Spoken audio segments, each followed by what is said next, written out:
J'aimerais savoir, et je pense que c'est ce que tout le monde aimerait savoir, pourquoi veux-tu témoigner? Bon, je témoigne pour délivrer les gens que je les ai conduits sur le mauvais chemin, ça veut dire dans la sorcellerie et dans la fétiche. Je témoigne pour les délivrer. Et ceux qui vont aussi chercher cela ailleurs, je témoigne encore de les délivrer encore.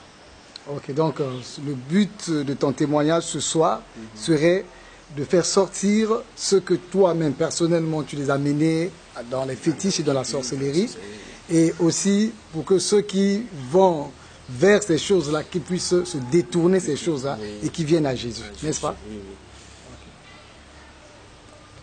J'aimerais savoir comment ou quand est-ce que tu es rentré dans ces choses-là. Bon, ça a débuté quand je suis né en Côte d'Ivoire.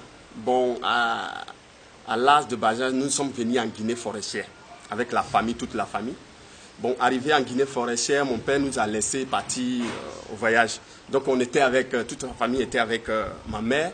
Et c'était à l'époque là qu'on m'avait inscrit nouvellement. Et ma mère, tellement qu'elle était sous-chargée, elle ne pourrait plus me contrôler comme il se doit. Et à ce moment, je partais à l'école. Sur la rue, il y avait un féticheur qui était là-bas, donc il était connu. Et donc je faisais l'escale là-bas parce qu'il y avait des enfants qui jouaient là-bas. Donc je faisais l'escale, je ne partais pas à l'école.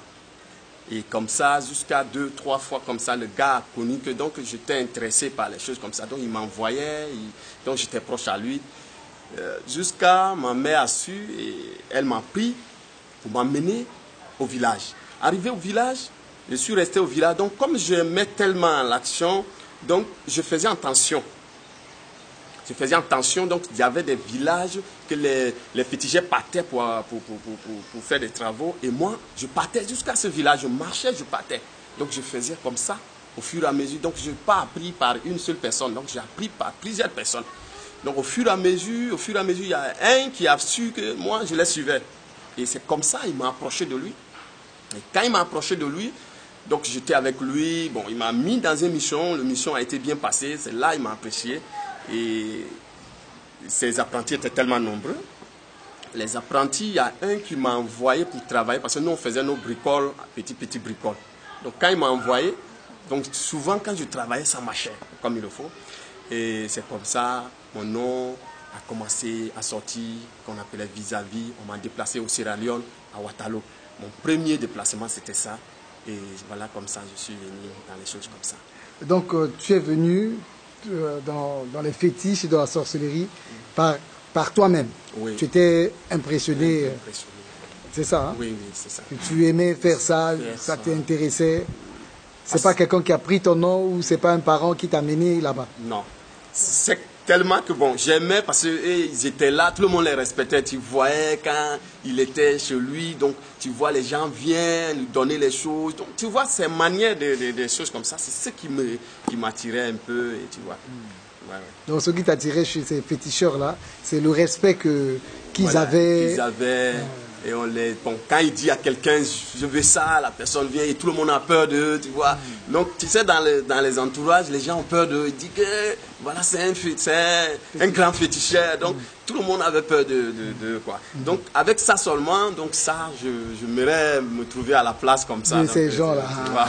Tu aimais être comme eux, quoi. Comme eux, voilà. Tu as voulu être comme eux, féticheurs, qui fait peur aux gens. Voilà. Tu as... ce côté mystérieux, mystique là, c'est ce qui t'a intéressé et progressivement, tu es allé petit à petit et apprendre la sorcellerie, les fétiches auprès de ces gens-là. Ah ok, ça c'est vraiment terrible ce que nous apprenions là, que c'est par toi-même que tu es allé. Et d'autres personnes, c'est les parents qui ont initié l'héritage, mais toi non, c'est toi-même qui es parti. Mais non, on aimerait savoir que tu puisses nous raconter avec des détails précis ce que tu faisais dans la sorcellerie, dans les fétiches. Tu donnes quelques détails, exemple après exemple, quelques histoires. Okay. Bon, je vais donner au moins 3 exemplaires qui sont un peu différents. Bon, sur le domaine, pour commencer, je pars sur le domaine de la voyance. Tu vois, souvent les gens qui vont pour voir les problèmes. Parce que souvent, ils ont des difficultés chez eux. Ils ont des problèmes, des problèmes. Donc, ils ne savent pas où aller pour changer cela. Donc souvent, ils décident d'aller voir sur les voyants. Et vous savez que pour le voyant, nous connaissons 3 choses dans le voyant. Ça veut dire, pour pouvoir faire la voyance, il faut connaître 3 choses. Donc les 3 choses sont le mauvais esprit, le démon et le sorcier. Bon, vous savez, le sorcier a une caractère, sa parole, sa caractère, sa manière de regarder ne ressemble pas à celui le mauvais esprit. Et celui le mauvais esprit aussi a lui sa caractère et sa parole à part qui ne se ressemble pas aussi à celui le démon. Donc les 3 là, chacun a ses caractères spécialistes. Donc si tu connais ça, quand la personne vient devant toi, qui se pose, tu commences par taquiner la personne. Et quand tu taquines la personne te répond. En te répondant directement, tu vas savoir de quel domaine la personne vient. Si c'est dans la sorcellerie, donc tu connais, c'est dans la sorcellerie. Donc lui, il ne croit rien si ce n'est pas la sorcellerie. Donc, si tu lui parles de mauvais esprits, il ne va pas t'écouter. Il va dire que bon, le gars, il ne connaît rien. Donc, tu lui parles, tout ce que tu touches, il faut venir à la sorcellerie. Et comme ça, là, tu cherches encore à augmenter son problème. Parce que si tu n'augmentes pas son problème, tu ne peux pas recevoir ce que tu as besoin d'elle. Parce que si, exemple, tu cherches un point qui l'a fait tellement mal pour toucher et que tu peux au moins recevoir ce que tu as besoin. Donc, tu commences maintenant à toucher des points, telle vieille côte noire. Donc, quand tu représentes, c'est quelle femme, elle est proche de toi, ceci. Donc, à sa manière d'expliquer cela, tu vas savoir que la personne détecte celui que tu as présenté ou il ne détecte pas. Bon, c'est là que tu cherches à savoir pour accuser. Donc, si tu sais que lui détecte la personne, parce qu'à sa réponse, tu vas savoir directement. Donc, là-bas, tu vas pouvoir maintenant chercher à pouvoir accuser la personne. Si tu accuses la personne, il va accepter parce qu'il détecte la personne. Voilà. Donc, si tu recherches, tu touches à l'enfant, tu dis, il y a un enfant que les gens entourent, je ne sais pas c'est quel enfant, si c'est que c'est son enfant, là, tu as trouvé un point. Et directement, tu dis, ah, cet enfant-là, les sorciers vont finir pour lui dans ces semaines. Ah, donc, parce que c'est là qu'il a fait mal. Il faut toucher là où ça fait mal pour recevoir quelque chose en elle. Parce que si tu dis, il n'y a rien, donc tu ne peux rien recevoir. Donc, quand tu dis, les sorciers vont attaquer cet enfant, ah, ça va la causer des problèmes, aide-moi. Donc, quand il dit aide-moi, tu dis ok, amène ça, comme ça on va donner les médicaments et puis comme ça là, l'enfant serait délivré. Donc, si elle quitte pour aller chercher les choses, si elle voit sa fille, première réaction, c'est sa foi qui va commencer à travailler sur l'enfant. Elle ne va pas bénir l'enfant, mais elle va maudire l'enfant. Elle va dire l'enfant va mourir, mon enfant va mourir. Donc, elle commence maintenant à lancer maintenant quelque chose sur l'enfant. Elle va mourir, elle va mourir. Elle va partir jusqu'à même rêver que les sorciers ont attaché l'enfant. Et tu vas voir, pour sauver maintenant l'enfant, là-bas, là, il y a 2 cas. Soit elle va au marabout, ou soit elle ne va pas. Si elle va au marabout, elle est sauvée. Mais si elle ne va pas là-bas, là, il y a 2 cas. Soit elle ne croit pas le marabout, ou soit elle n'a pas l'argent. Mais si elle ne croit pas le marabout, elle est sauvée. Mais si elle n'a pas l'argent, là-bas, il y a 2 cas. Soit elle va emprunter, ou soit elle ne va pas. Si elle va emprunter, elle est sauvée encore. Si elle ne va pas, là encore, il y a 2 cas. Soit sa fille croit en Jésus, ou sa fille ne croit pas en Jésus. Mais si sa fille croit en Jésus, elle est sauvée. Mais si elle ne croit pas en Jésus, là-bas, il n'y a pas 2 cas. Il y a un seul cas. Donc la fille va mourir. Et si elle meurt, elle va commencer à crier que les sorciers. Donc le nom des sorciers, elle est déjà sorcière.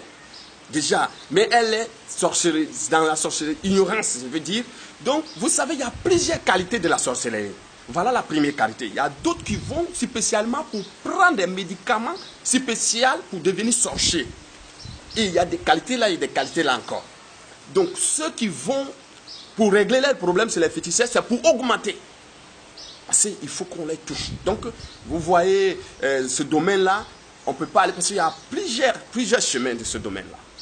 Bon, si nous arrivons encore sur les gens qui vont signer le pacte de génie,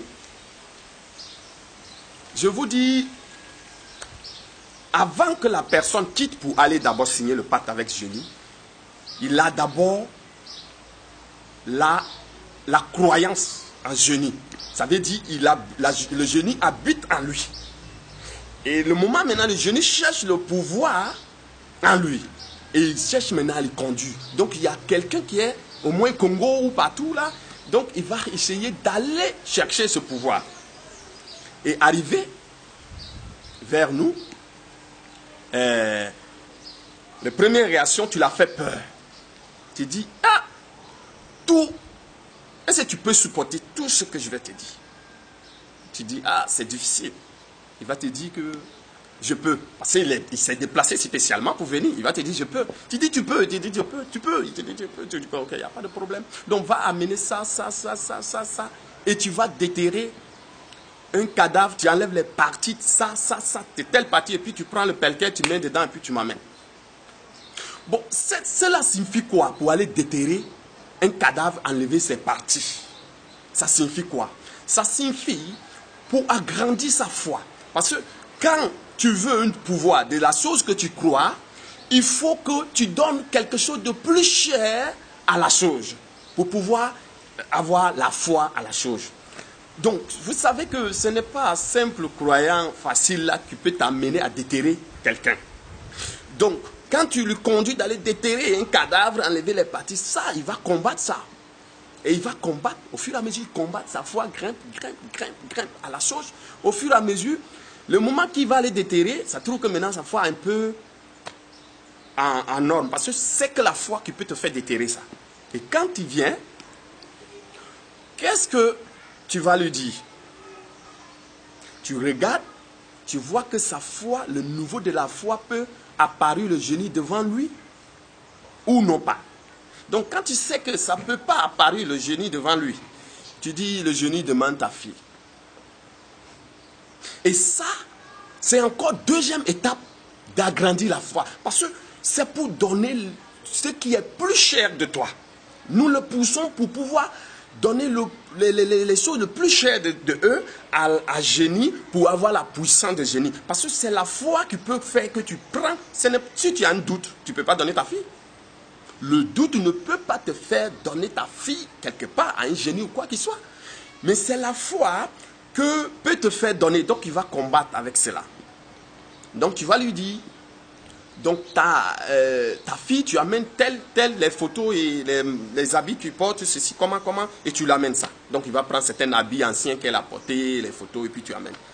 Donc s'il a accepté d'amener ça, c'est que la foi a encore poussé à la chose. Donc quand il l'amène, et les matériels sont là, il va chercher un paquet de bougies. Le paquet de bougies, il l'amène, et puis il y a un calebasse. Le calebasse, nous allons prendre le photo, et la clé de la maison qu'il va déposer la caisse de génie pour recevoir le génie chaque vendredi soir de mois. Donc, quand il vient avec la clé, tu dis que tu partageras la clé avec le génie. Donc, quand il vient, tu enlèves pour le génie, tu mets dans le calebasse, tu prends les affaires des enfants, tu mets dans le calebasse, et encore, tu vas prendre ça, tu attaches, tu rentres dans la chambre noire avec.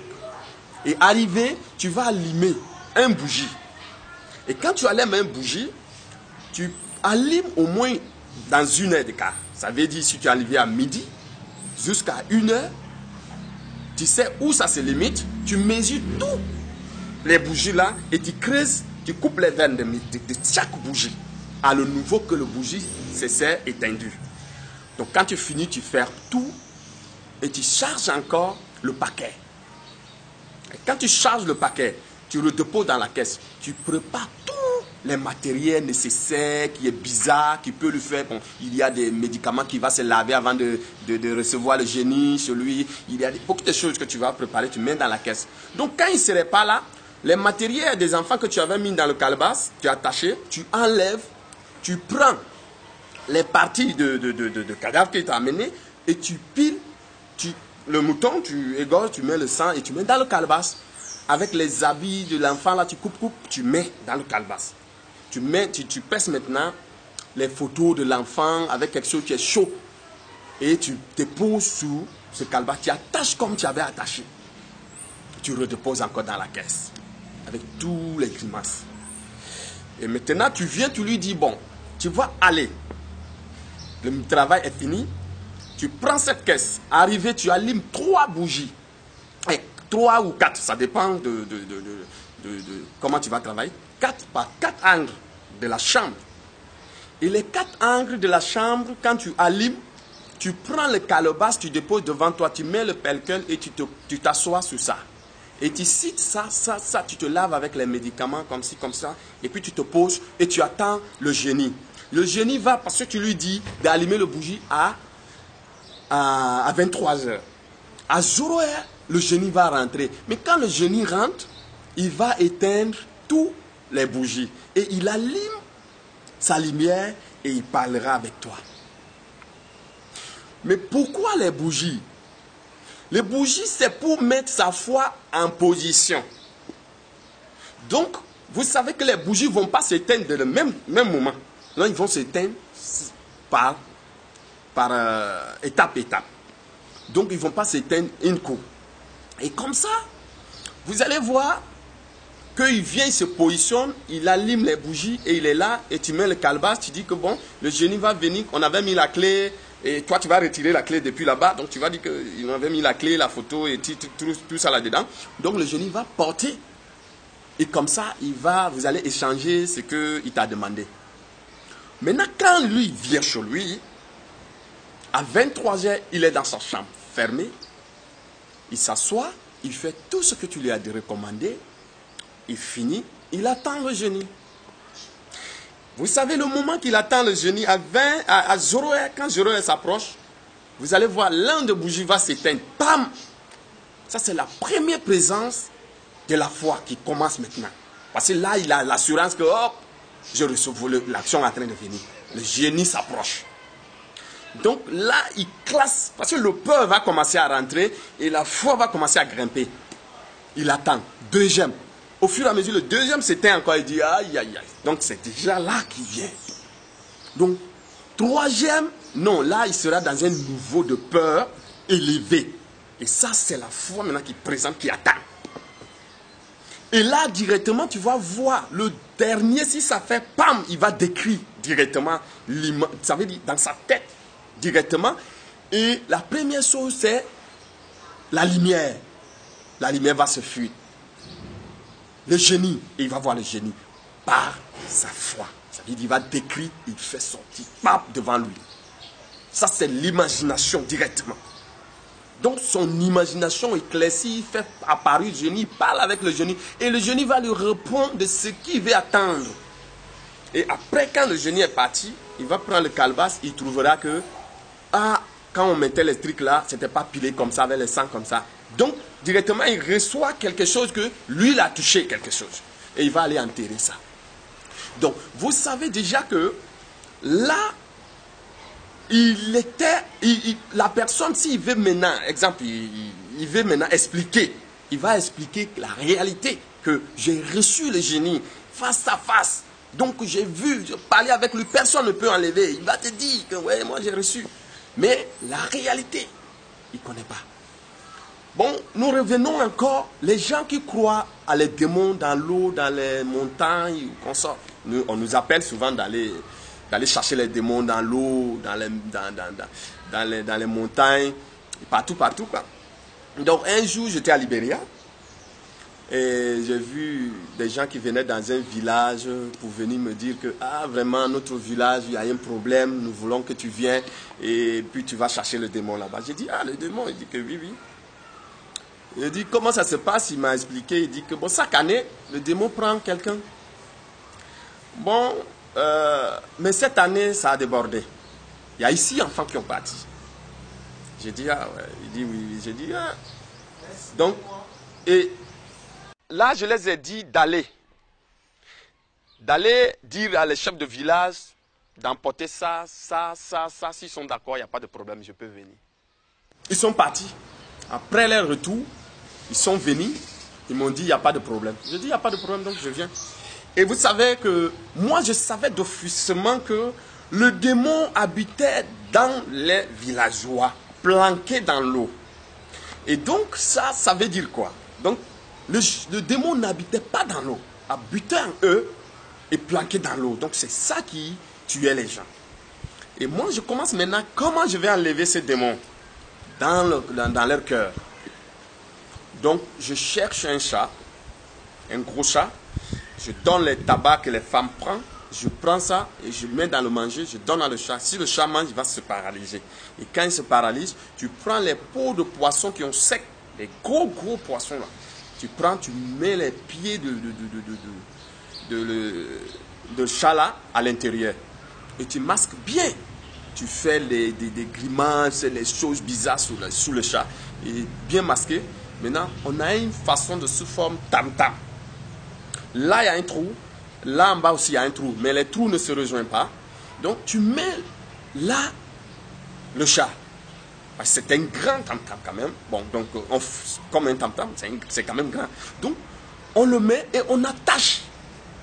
Et quand on attache, on met tous les coris, les choses bizarres pour ne pas qu'ils savent qu'en bas là, il y a quelque chose. Donc, nous partons et puis nous cherchons au moins un bambou chinois qui est long. Le bambou chinois peut faire au moins 4 mètres comme ça. Et il y a un trou qui est à l'intérieur. Vous savez, bambou chinois, on met le trou jusqu'à l'intérieur, on masque ça. En haut là, il y a des cornes. Des cornes de mouton, vous masquez ça encore bizarre. Donc ça devient un bâton que moi je vais tenir pour chercher les démons avec. J'arrive au village, j'invoque tout le monde au bord de la rivière et je pose mon truc devant.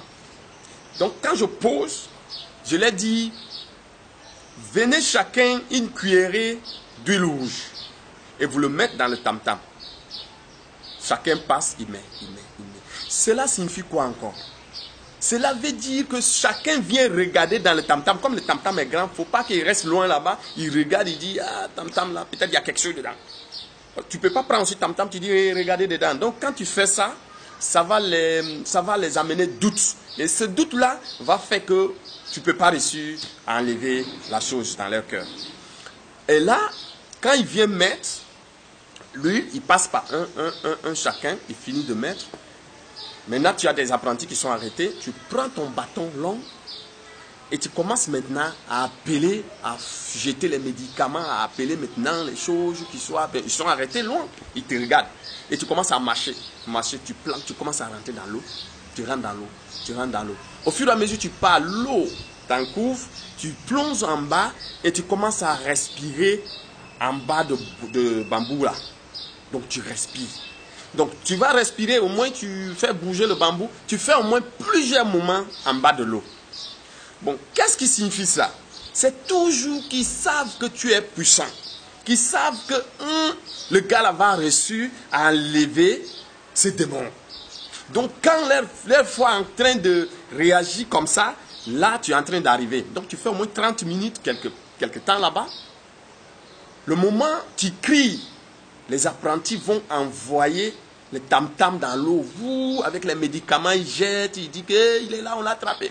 Donc, à ce moment, tout le monde fait attention. Et si je déterre, j'enlève le chat en bas, dans l'eau, je soulève, tout le monde va faire face à moi. Et les apprentis vont partir. Ils ne vont pas regarder vers les apprentis. Ils vont partir avec les matériels là. Et moi, je suis là, je me bats avec les démons. Je soulève, je descends, je tombe, je me lève avec, jusqu'au bord de la rivière. Je fais un peu comme je lâche. Et quand tu lâches, tu vas voir, le chat va bouger un peu. Donc là, ils vont voir qu'il est vivant.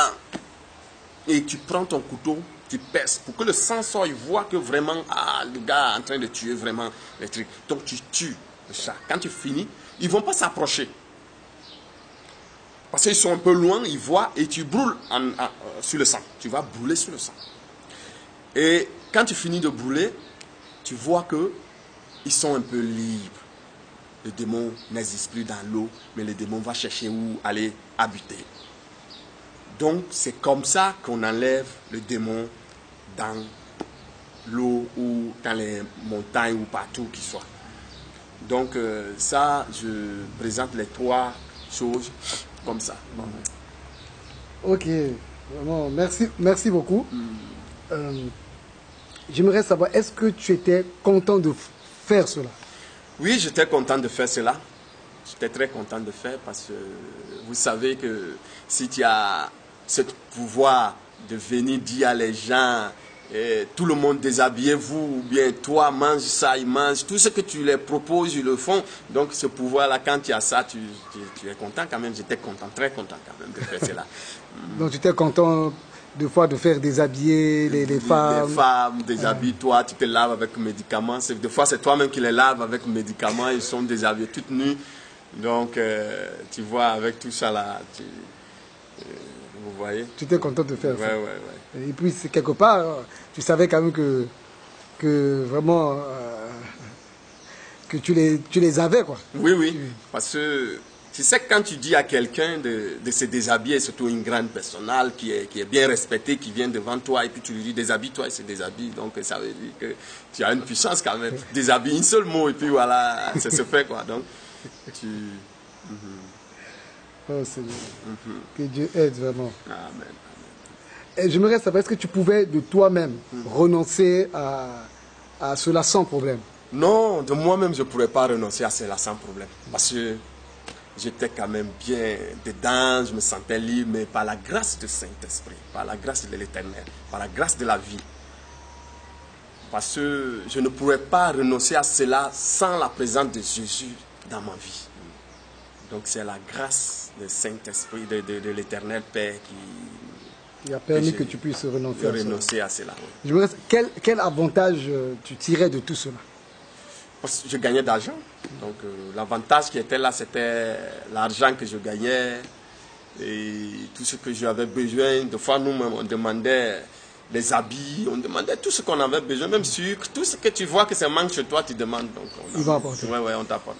Tout ce que tu vois dans ta chambre, tu regardes, ça manque, un client, tu mets dedans. Et c'est pour le génie, c'est pas pour moi. Donc,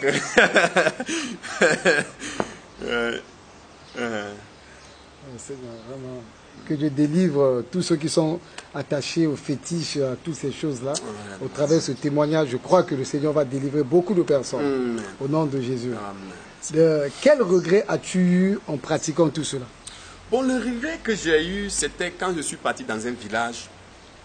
Je suis parti pour enlever la sorcellerie là-bas. Parce qu'il y avait plein de la sorcellerie, donc ils m'ont déplacé d'aller enlever la sorcellerie. Donc quand je suis venu, je les ai dit d'amener un mouton. Parce que bon, c'était pour que moi je fais ça facilement. Parce que des fois, il y a des gens qui vont eux-mêmes par la maison des maisons. Mais moi, comme j'étais un peu élevé dedans, donc je venais directement. J'ai dit, bon, moi je ne veux pas rentrer chez quelqu'un. Donc je veux que vous portez ça sur le chef de village à 8 h demain. Celui qui a un médicament, n'importe quel médicament mené. N'importe quel fétiche, quoi. Voilà, n'importe quel fétiche, la sorcellerie, quoi, qui ont pris pour les sortes qu'ils lancent sur les gens, tout ça là. Donc, je prends le mouton qu'ils vont amener, j'ai déposé, je dis, bon, celui qui n'amène pas, qui laisse un, son esprit part. Il va mourir. Son esprit part et je pars, j'invoque dedans comme ça en parlant et le mouton tombe. Quand le mouton tombe, donc ils ont l'assurance que, vraiment si je n'amène pas, c'est comme ça. Parce que je ne touche pas le mouton. Le mouton est arrêté devant foule et je parle, le mouton tombe. Il tombe, il meurt. Et tout le monde va dire, tu as vu, si tu laisses un grain, donc... Si tu n'amènes pas ton fétiche, tu vas mourir. Tu vas mourir. Donc amène ton fétiche. Voilà. Donc comment aussi le mouton meurt? Comment on appelle les villes?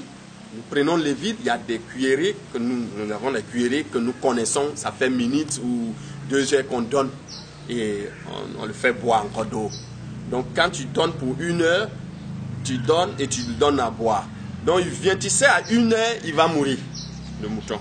Donc tu commences à parler jusqu'à l'heure s'approche.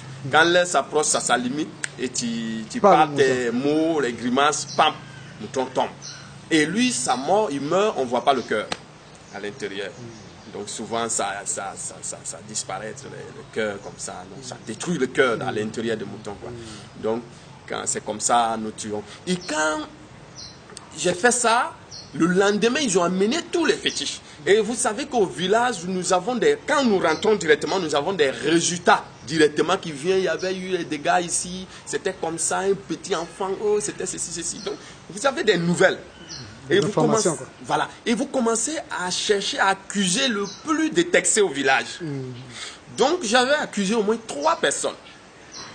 Donc les 3 personnes que je vais accuser, ils ont refusé, ils ont nié. J'ai dit non. Parce que tout le monde était derrière moi. Donc parce que c'est le village qui m'a appelé, qui m'ont invité. Donc j'ai dit c'est eux. Celui-là a fait ceci, celui-là a fait ceci, celui-là a fait ceci. Donc ils ont nié. Donc on les torturait.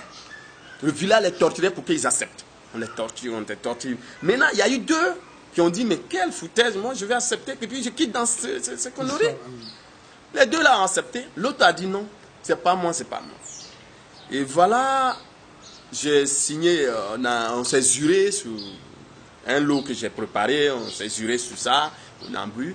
Et voilà, je suis parti. Quand le travail est fini, je suis parti.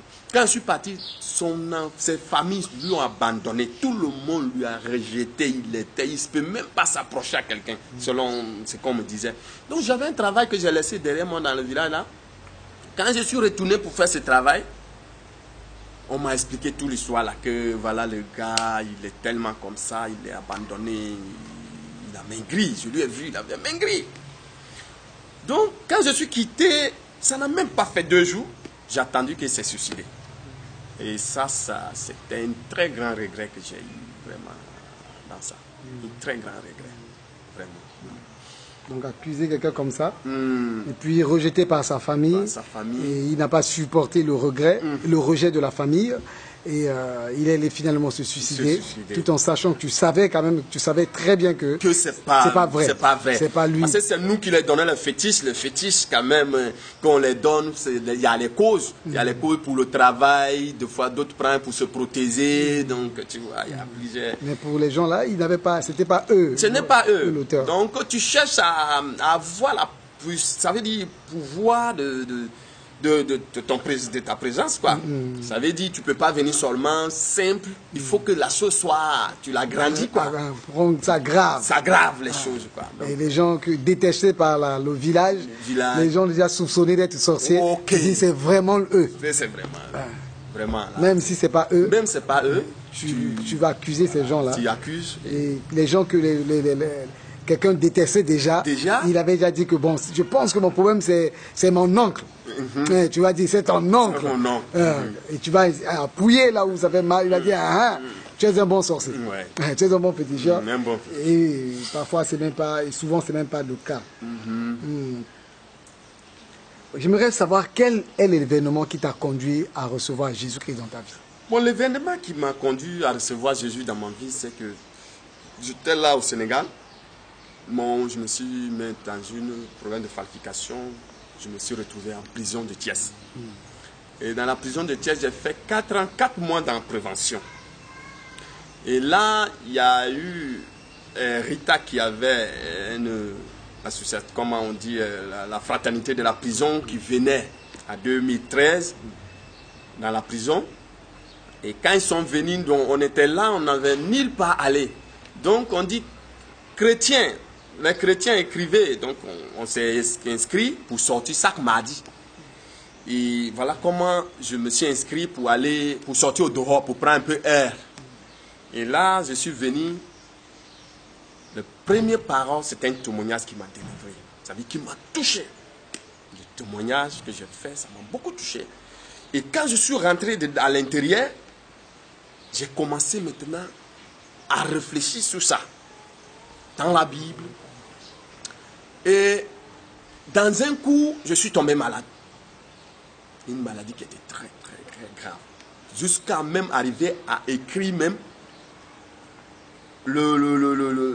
en cas que je meurs, on prend mon enfant, on vit ensemble pour amener. J'avais déjà tout écrit. Donc ça veut dire, j'étais tellement malade. Donc je pensais que j'allais finir ce jour-là. Et j'ai demandé à Rita de m'amener un médicament. Ça veut dire de m'acheter un comprimé pour m'amener. Rita a dit, je suis désolé, on ne peut pas faire rentrer le médicament à l'intérieur, qu'on laisse ça dans la prière. J'ai dit, dans la prière? Il me dit que oui. J'ai commencé à prier. Parce que là où j'étais déjà, je savais que j'étais à la fin. J'ai commencé maintenant à prier. J'ai dit, Seigneur, vraiment, je te demande de me pardonner de tout ce que j'ai fait. Pardonne-moi. Et en un coup, quand j'ai prié avec ça veut dire une assurance pure. Donc j'ai prié, prié. Le lendemain, quand on a dit appel, je me suis levé comme je rêvais. Je suis maigre, mais aucune douleur dans mon corps. Et là, j'ai dit, mais ça c'est quelle histoire? J'ai commencé à penser, mais j'ai prié hier, j'ai même prié jusqu'à le Seigneur m'a touché. Donc c'est comme ça que j'ai senti la présence du Seigneur dans mon corps. Et le deuxième mardi, je me suis dit que comme moi je aimais trop la cigarette, j'aimais beaucoup la cigarette. Donc je dis, comme j'aime la cigarette, attends, je vais demander au Seigneur pour que j'arrête ça. Et mardi, quand on est parti, c'était pasteur Marc qui est venu. Donc je lui ai expliqué que vraiment je voulais laisser la cigarette. Il m'a dit, bon, il faut essayer de prier. Et puis on va prier ensemble. Et puis tu vas laisser, mais ta gorge va te faire mal. Quand ça te fait mal, il faut arrêter. Je dis, il n'y a pas de problème. Donc quand je suis rentré à l'intérieur, j'ai eu mal à gorge. Mais je forçais à fumer. L'autre m'a dit, il m'a demandé, il me dit, tu as laissé? J'ai dit non, je n'ai pas laissé. Il me dit, tu n'as pas laissé. Il dit, ah. J'ai dit, mais ça m'est arrivé comme tu m'as dit. Il dit, ok, alors. Quand le Seigneur présente comme ça, tu laisses. Ça ne faut pas dire. Et depuis le moment, quand je suis rentré à l'intérieur, jusqu'à aujourd'hui que je témoigne comme ça, on dirait que je n'ai jamais fumé. Voilà les points que le Seigneur m'a touché. Et j'ai commencé, comme je n'ai pas fréquenté, je n'ai pas été à l'école, je ne savais pas lire. C'est là que j'ai commencé à lire la Bible. Commencer, parce qu'en prison, pour quand on te lit la Bible, il faut payer. Et je n'avais pas de moyens pour payer les gens. Donc, j'ai commencé maintenant à me forcer. Je demandais au Seigneur de pouvoir faire pour que je comprenne sa parole. J'ai été, comment dire, délivré. Donc en prison, tu disais tantôt qu'en prison, tu ne pouvais pas lire la Bible toi-même. Il fallait que quelqu'un, si tu voulais que quelqu'un lise la Bible pour toi, il fallait payer la personne, n'est-ce pas? Mais comme tu n'avais pas les moyens de payer la personne, tu t'es forcé à lire la parole. Parce que je n'avais pas le moyen pour que quelqu'un lise pour moi, donc il fallait que j'essaye de demander la puissance du Seigneur pour pouvoir me conduire à lire. Parce que je ne pourrais pas lire et ni comprendre, quoi, de fait. Comment est ta vie maintenant? Ma vie est vraiment merveilleuse parce que j'ai laissé tout ce que je faisais, la fétiche, la falsification, les mauvaises choses. Donc j'ai tout laissé, la cigarette, l'alcool. Donc je suis vraiment la femme. Bon, j'ai tout laissé presque. Bon, je suis avec le Seigneur actuellement. J'ai une très belle vie avec ma famille.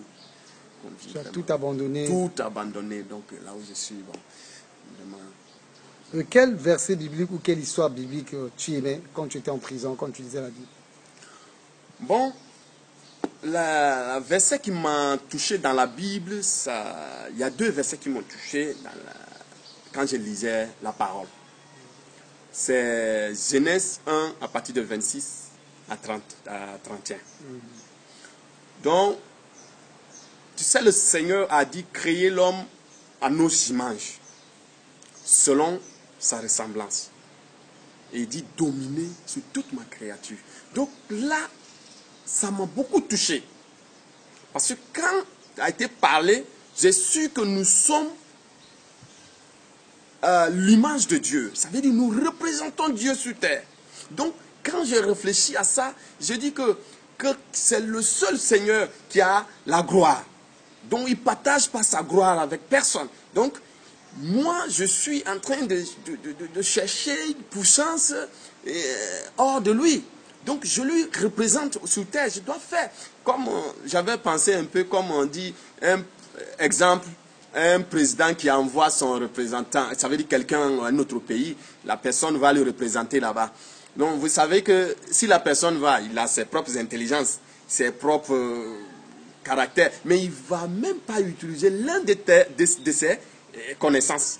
C'est la parole du président qui va adresser. Ça veut dire qu'il va donner. Il ne va même pas mettre l'un de ses pensées dedans. Donc, j'ai dit, mais moi, je suis venu sur terre.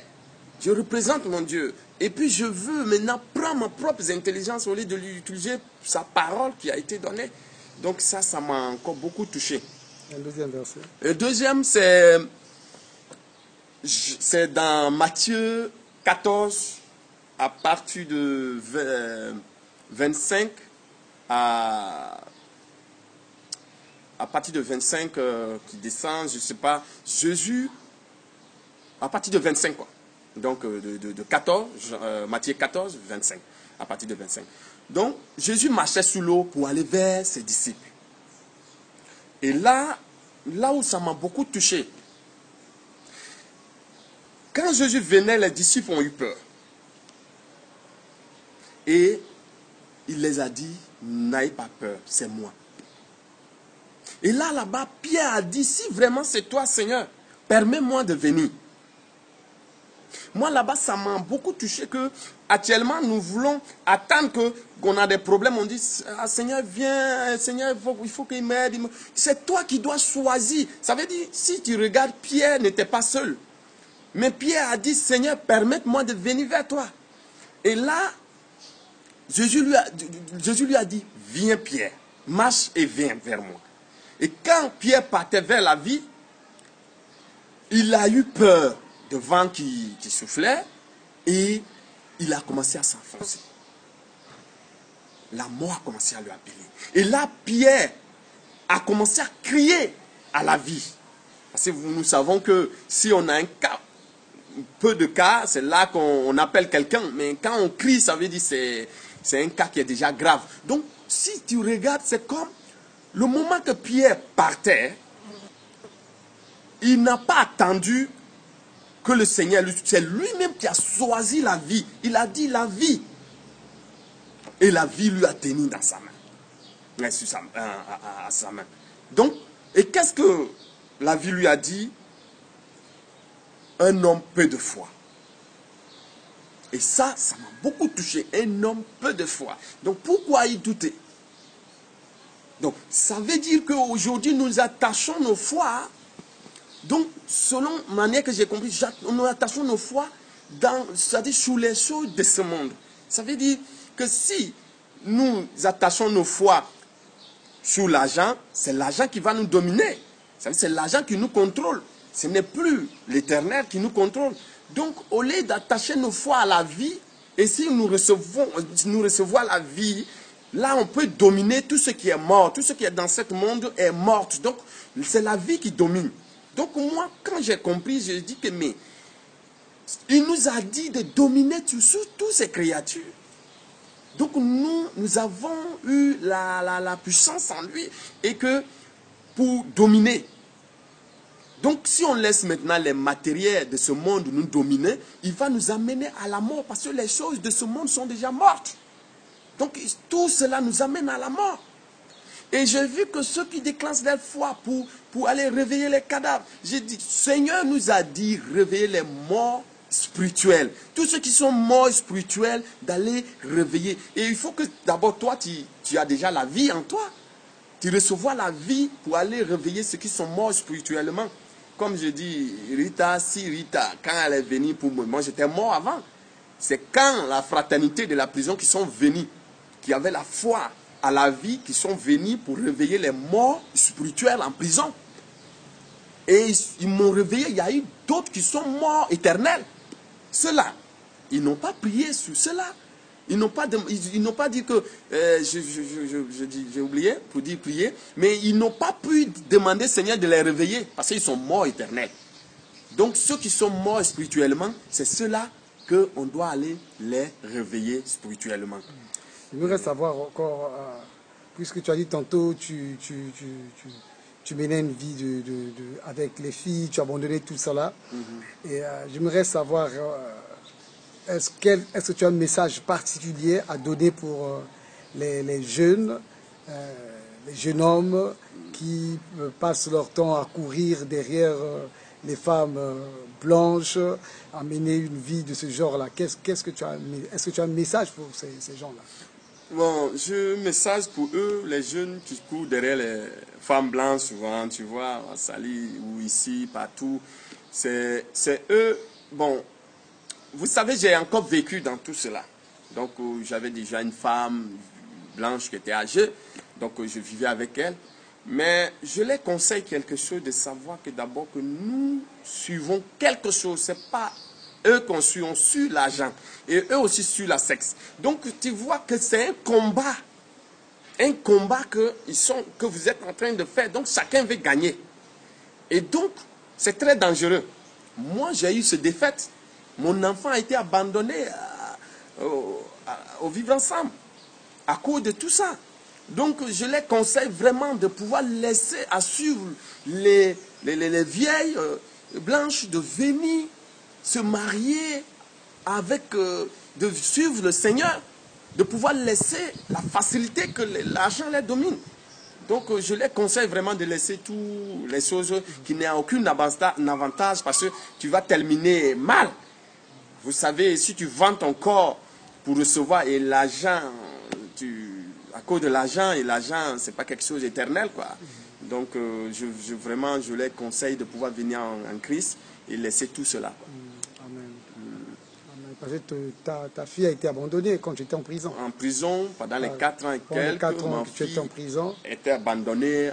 Avec la blanche. Voilà, elle l'a abandonnée. Et c'était, s'il n'y avait pas vivre ensemble, ça veut lancer, le vivre ensemble ici, ma fille allait rester sur la rue. C'était une association qui s'occupe des enfants. Qui s'occupe des enfants. Qui a récupéré ta fille. Voilà. Et la blanche qui était toujours avec toi, là où tu as vécu pendant plus de 4 ans avec elle, elle a abandonné puisqu'elle n'avait plus ce qu'elle pouvait avoir de toi. Et elle a abandonné ta fille. Ma fille. Donc c'est pour ça que tu parles, tu dis au jeune homme de laisser cette vie-là. C'est une vie de désordre d'abord qui ne plaît pas au Seigneur. Et c'est une vie, on pense qu'on va gagner, mais on perd son âme. On perd son âme. C'est une vie où chacun vient pour jouer son rôle. Gagner quelque chose. Ouais. Mais à la fin, en réalité, tu ne gagneras rien. Tu perds. Tu gagneras rien.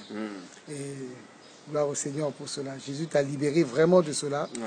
Maintenant, tu es attaché à ta femme, à ma femme, à ta pauvre femme. Tu es là tranquille. Ouais. La vie des Toubab, là, c'est terminé. C'est terminé. Vraiment. Toubab, ce sont les blanches, les vieilles femmes âgées. Qui ont déjà fait leur vie bien fatiguées. T'acheter pour t'utiliser. Donc, tu vois, tu donnes ton corps comme ça. Surtout pour les jeunes, c'est pas bien. C'est pas bien. Pour tout le monde, c'est pas bien. Pour tout le monde, c'est pas bien. Est-ce que tu as un dernier mot à dire pour que ceux qui sont des féticheurs et des sorciers, qui puissent abandonner cela parce que les gens vont t'écouter, et ceux qui vont consulter, croient en ces gens-là, qui puissent tourner le dos à ces gens-là et qui viennent à Jésus. Amen. Je veux vraiment inviter tous ceux qui croire vraiment à la fétiche, ça veut dire des mauvaises choses, comment dire, à la sorcellerie et tout ça pour aller sur les fétiches, sur les voyants.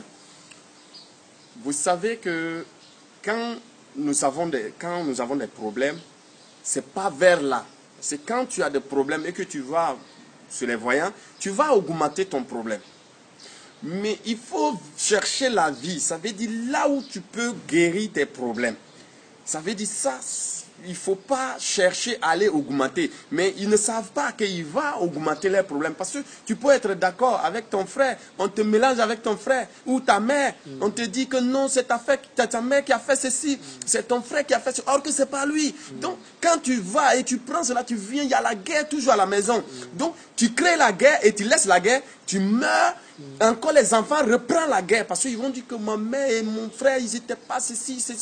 Donc, vraiment, je leur demande que ce n'est pas la vie là-bas. Donc, ce chemin-là, c'est la mort éternelle. Donc, quand tu suis les choses comme ça, tu vas terminer mal. Parce que quand tu prends un fétiche, il n'y a pas ça veut dire, il y a toujours une fin. Tu vas arriver un jour à un fin. Et le fin, ça tombe sur toi. Donc ça te détruit complètement. Donc je les appelle vraiment de laisser tout au lieu de suivre l'argent, de pouvoir mettre les gens ensemble. Ça veut dire, je parle aussi à les féticheurs. Parce que quand vous savez, tu es là, tu penses, tu es intelligent, tu vas conduire les gens et mélanger ensemble pour pouvoir gagner quelque chose. Donc c'est très dangereux. Parce que quand tu conduis les gens, tu les mets ensemble, il y a eu des mortalités, c'est toi responsable. Donc c'est très dangereux. Donc tu vas payer tout ça, c'est toi qui vas payer tout ça. Donc je leur dis vraiment de laisser revenir à la vie pour vivre une merveilleuse vie. Jésus la vie. La vie de Jésus, c'est tellement merveilleux. Donc, si ils viennent là, ils vont vraiment se sentir libres, vraiment. Parce que moi, j'ai vécu de ça, je connais la différence. Donc, là où je suis, donc je sais qu'ils sont en train de souffrir. Il y a la vie. Il y a la vie.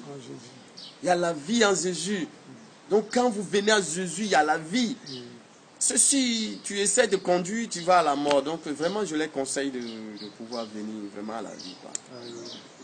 Merci beaucoup.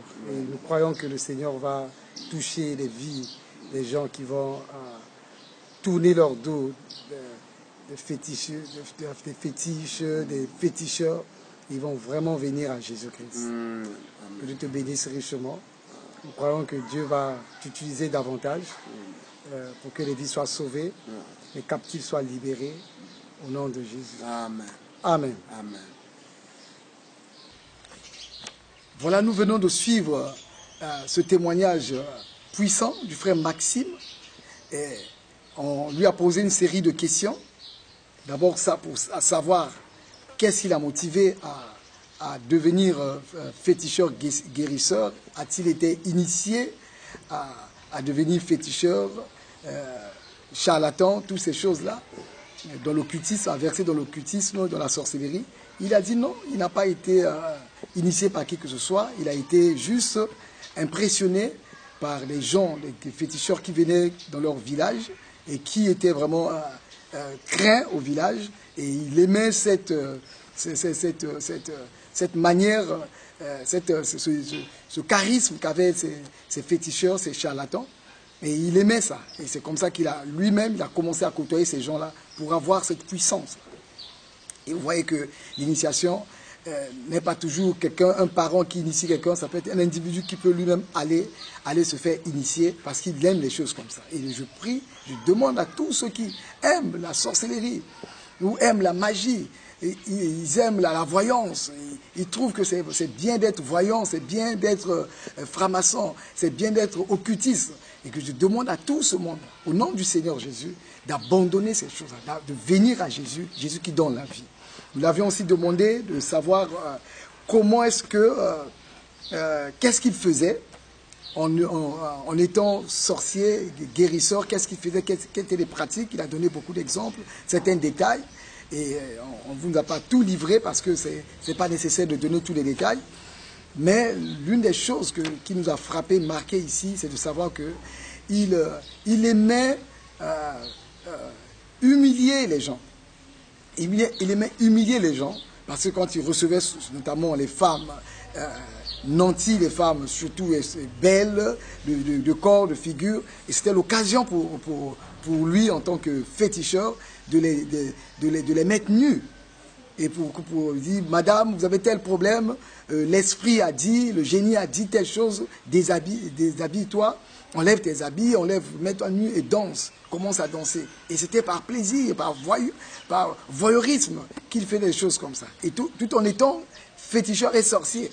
Et ça n'a pas empêché d'avoir un esprit de cette pensée, cette perversion, de cette manière-là, de mettre les gens nus et de les faire danser comme ça. Et mes amis, que ce soit les hommes comme les femmes, on vous met nus parce que vous voulez soit de l'argent, soit vous voulez le pouvoir. Et tu te vois maintenant, comme la Bible dit, il est honteux de dire ce qu'il fait en secret. À cause de l'argent, à cause soit tu veux une femme ou un homme, une promotion de ton lieu de service, et tu vas voir les féticheurs, les magiciens, les gens qui lisent dans les boules de cristal, tu vas les voir et à la fin, certains d'entre eux, peut-être, je ne suis pas sûr que ça soit tous, mais certains d'entre eux vont te dire, mets-toi à genoux, déshabille-toi, danse, cours, mange telle chose. C'est horrible, c'est horrible. C'est horrible. Au travers de ce témoignage, j'ai vu, on a vu aussi le frère qui disait, Maxime disait tantôt que l'une des choses qu'il faisait d'abord, c'était de prendre contrôle de l'esprit de la personne.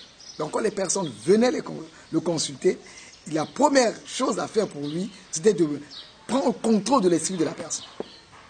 D'abord de contrôler la pensée de la personne. Au travers de ce contrôle-là, il va faire de la personne ce qu'il voudrait. Ce qu'il voudrait.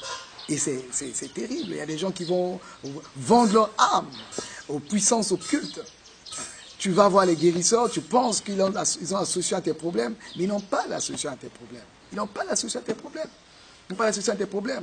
Et ce sont des gens qui vont contrôler ta vie, qui vont vouloir détruire ta vie et qui vont vouloir te manipuler. Et Maxime disait tantôt que pour voir l'engagement des gens, pour voir combien les gens sont déterminés, que leurs problèmes soient résolus, deux fois il leur demandait d'aller faire des pratiques horribles. Notamment, il leur demandait d'aller prendre certains organes, des cadavres déjà, donc de prélever des parties du corps humain, déjà les gens qui sont déjà morts, enterrés quelque part. Je ne sais pas comment ces gens-là faisaient pour aller prendre ces parties du corps-là. Et les gens amenaient ces parties du corps. Et pour que le fétiche soit fort, puissant, ils amenaient ça. Mon ami, toi qui me suis, homme comme femme, jeune comme vieux,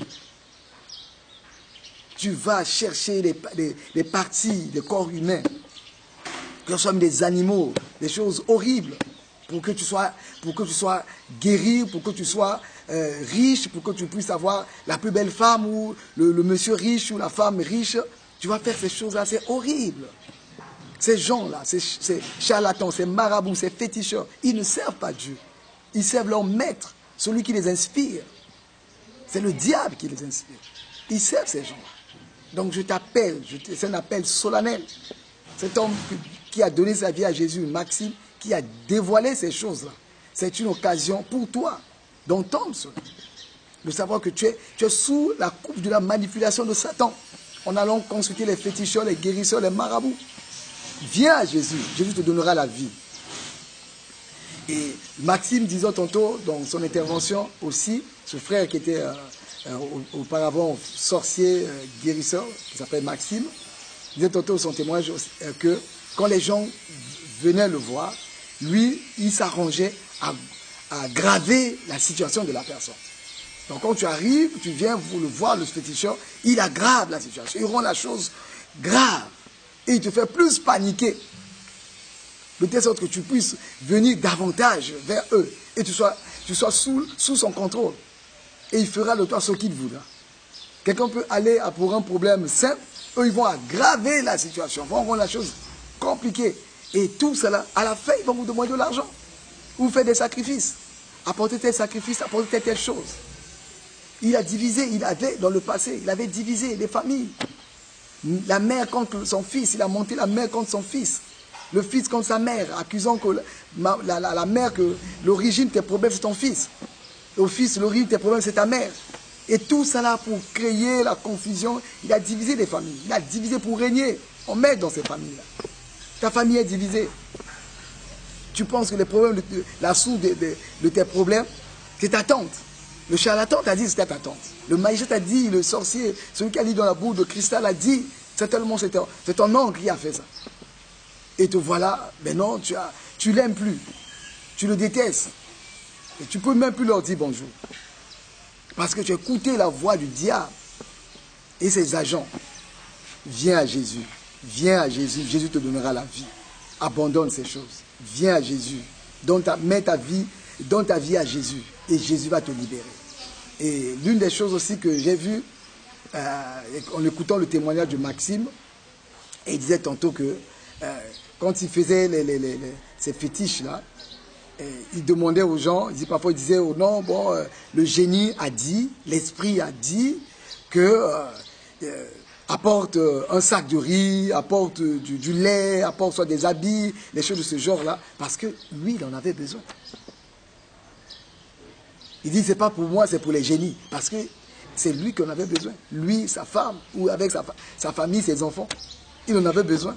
Il dit, apporte tel drap, telle chaussure, telle chose. Il en avait besoin.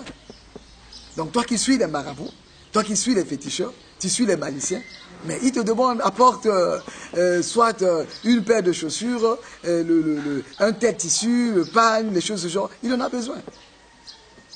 Il en a besoin. Et ces gens exploitent la misère humaine. Ils exploitent ta misère. Ils exploitent ta haine. Ils exploitent ta cupidité. Ils travaillent avec ta cupidité. Ils travaillent avec ta haine. Ils travaillent avec ta jalousie. Ils prennent ta jalousie, ils retravaillent ça. D'abord pour s'enrichir soi-même. Et aussi pour te monter contre quand ton père, quand ta mère, quand tes frères, quand tes soeurs, quand tes tantes, quand tes voisins, quand tes collègues au lieu de service. Et vous suivez ces gens-là. Vous écoutez ces gens-là. Jésus a dit dans Matthieu 11, verset 28, que je vais lire.